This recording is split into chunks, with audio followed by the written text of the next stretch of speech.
Oromia Dispatch 21, We Have Come Home, a story from Independent Oromia. By Falmata Saba, Economic and Human Development Advisor. For those who still wonder what freedom looks like, this story is for you. Dear Oromia Dispatch Editor, your Dispatch number 20, 10 Years of Freedom, Imagining a Thriving, Independent Oromia stirred something deep within me. It was more than a vision. It was a mirror held up to the Oromia we have long carried in our hearts. It moved me to raise my pen and add my voice to the growing chorus determined to help our people, and the world, see what a free Oromia looks like. To those still wondering what freedom feels like, to those who doubt whether we can stand on our own, I say this: read on. This story is for you. And while you are at it, borrow Lensa's eyes and mind, the eyes of a young girl who has only ever known an Oromia that governs itself, and the mind of someone who believes, without question, that her nation's place in the world is as natural as the sunrise. A morning like no other.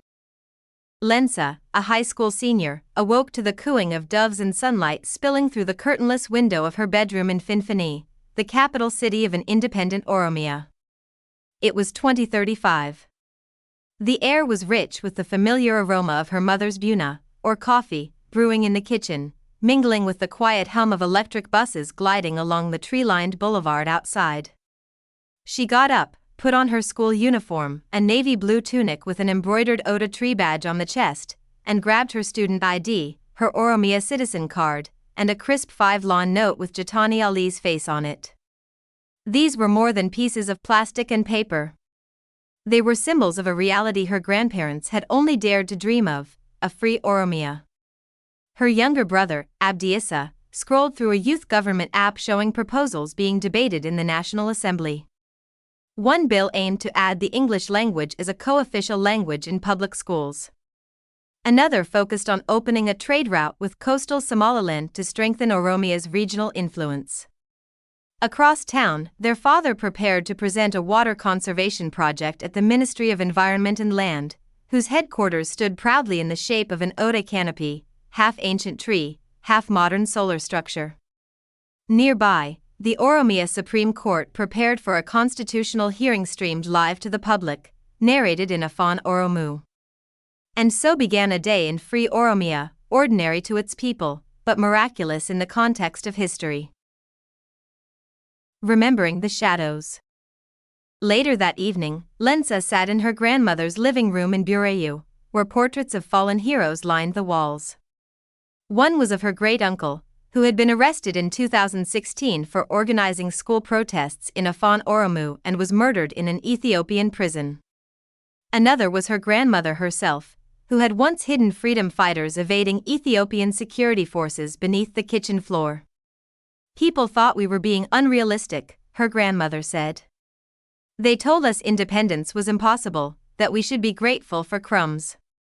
But we knew we would be free, and our country, Oromia, would become independent. Lensa's school project this month was to write a report titled, 10 Years of Oromia, A Nation Reborn. She was collecting stories for it.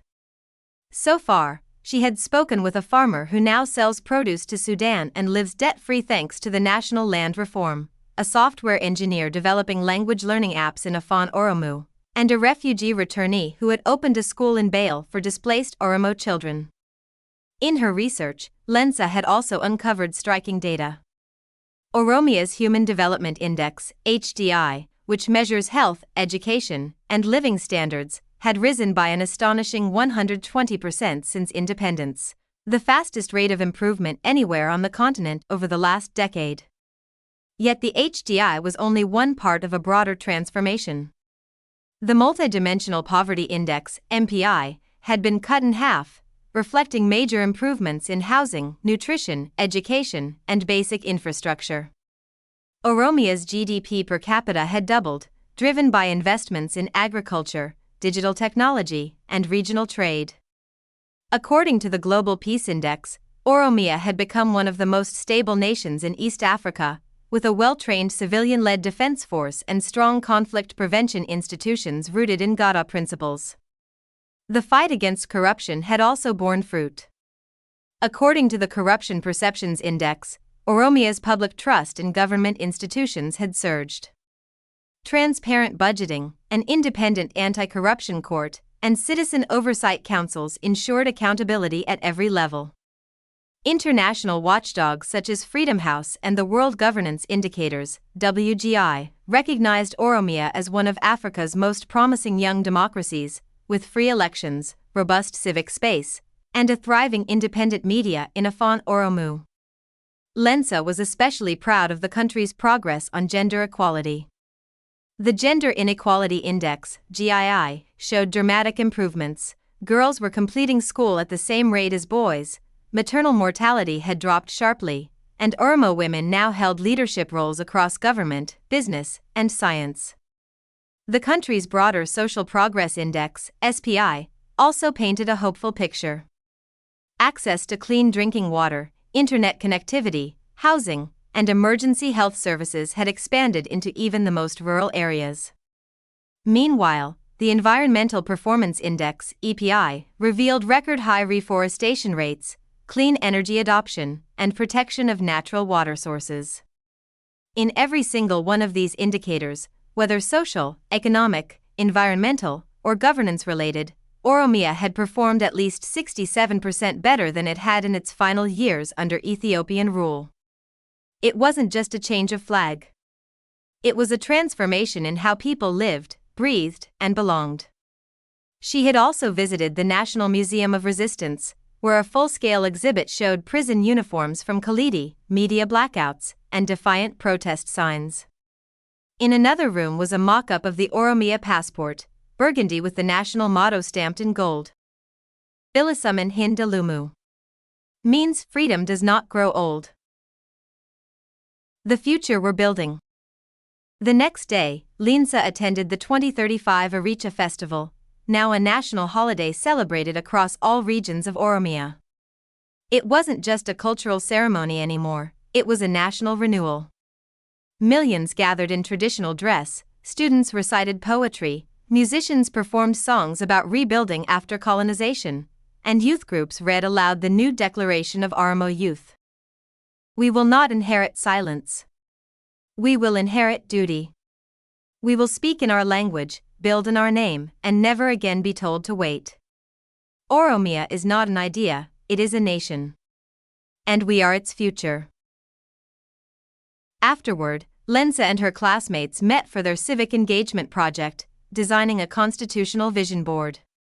They created newspaper mock-ups with headlines like, Oromia appointed to chair AU Commission on Indigenous Rights. First Oromo astronaut launched from Somali spaceport. New university opened in Guji to train environmental diplomats.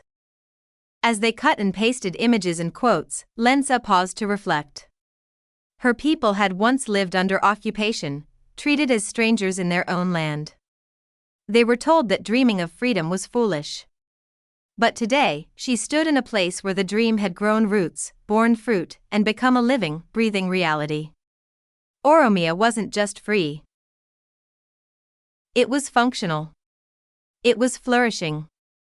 It was home. Yet even in its freedom, Oromia was still a nation in the making.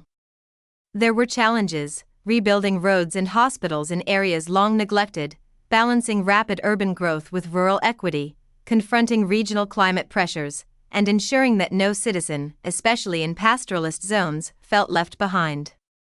Misinformation, border tensions, and cyber attacks tested the resilience of Oromia's young institutions. But what made this country different now was that these problems were no longer inherited, they were owned, studied, and solved by Oromians themselves. The future still demanded sacrifice, but it was no longer about survival. It was about shaping prosperity on our own terms. If you still can't imagine Oromia free, then borrow Lensa's eyes. Walk her streets. Read her passport. Taste her language on your tongue. Feel the weight of 10 years not wasted, but wisely used. This is what happens when a people stop begging for space and start building their own. Imagine no more. Just believe. Thank you for listening.